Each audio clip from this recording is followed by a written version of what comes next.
William Barton, heraldist. William Barton, April 11, 1754, October 21, 1817, was a Pennsylvania lawyer, scholar, and the designer with Charles Thomson of the Great Seal of the United States. Family and education. William Barton was born April 11, 1754, in Philadelphia, in the province of Pennsylvania. His father, Reverend Thomas Barton, was an Irish immigrant from Carrickmacross who had opened a school near Norristown, Pennsylvania, in 1751. His mother was Esther Rittenhouse, sister of astronomer David Rittenhouse, for whom William would later write a biography. William's brother, Benjamin Smith Barton, would later become known for his work as a botanist. William grew up in Lancaster, Pennsylvania. In 1775, with the American War of Independence underway, he went to England, where he studied heraldry. During his time in Europe, he also met some of his maternal relatives in the Netherlands. He returned to Pennsylvania in 1779 and was admitted to the bar of the Supreme Court of Pennsylvania, setting up a practice in Philadelphia.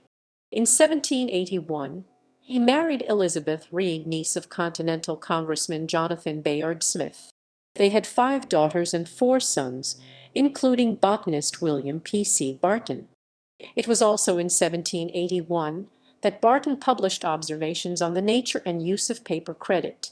The same year, the University of Pennsylvania awarded him an honorary Master of Arts degree, and in 1785, the College of New Jersey, later known as Princeton University, followed suit. In 1786, Barton published The True Interests of the United States, and particularly of Pennsylvania, considered with respect to the advantages resulting from estate paper money. The Great Seal. In May 1782, Barton, who had a reputation for his knowledge of heraldry, was consulted by the Third Great Seal Committee to contribute to the design of a national coat of arms for the United States. He drafted what he called "Device for an Armorial Achievement for the United States of North America," blazoned agreeably to the laws of heraldry. He introduced an eagle with wings displayed, an element that Secretary of the Continental Congress Charles Thomson greatly emphasized in the final proposal. The new design for the reverse of the seal incorporated the Eye of Providence atop a pyramid of 13 steps. This combined the influence of Pierre Eugene du Cimetière, who had included the Eye of Providence in his designs for the first Great Seal Committee, with that of Francis Hopkinson, who had consulted for the Second Great Seal Committee, and who had included a similar pyramid in his 1778 design for the continental currency. On June 20, the design, as amended and expanded by Thomson, was adopted by the Continental Congress. On the subject of heraldry, Barton wrote a 1788 letter to General George Washington.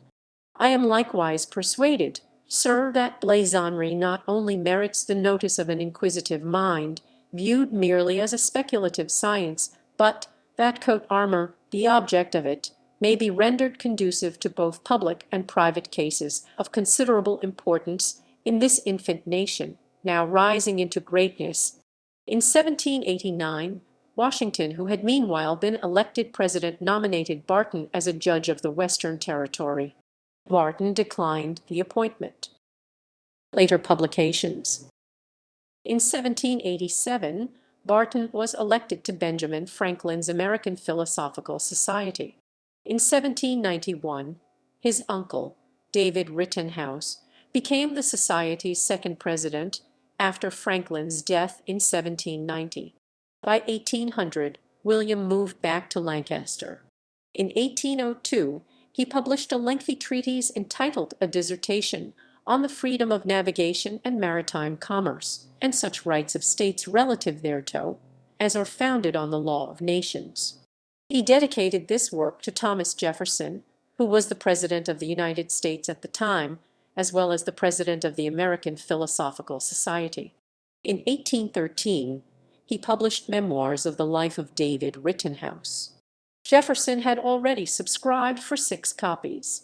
Former President John Adams, who received a copy of the book from Barton, wrote in an 1814 letter to Jefferson, Mrs. Adams reads it with great delight and reads to me what she finds interesting, and that is indeed the whole book. I have not time to hear it all. Barton was elected a member of the American Antiquarian Society in 1814. Barton proposed an ambitious series of biographies to be published in 3 volumes a year under the title Select American Biography, or An Account of the Lives of Persons Connected by Nativity or otherwise with the history of North America, since the first discovery of that country. He described his intention for this project not only to concentrate in one point of view the lives of men distinguished in the New World, of whom some notices are already published, but also to rescue from oblivion the merits of many characters of worth related in various ways to this country, of whom no public record has yet appeared. He died in Lancaster on October 21, 1817, before the project could be realized.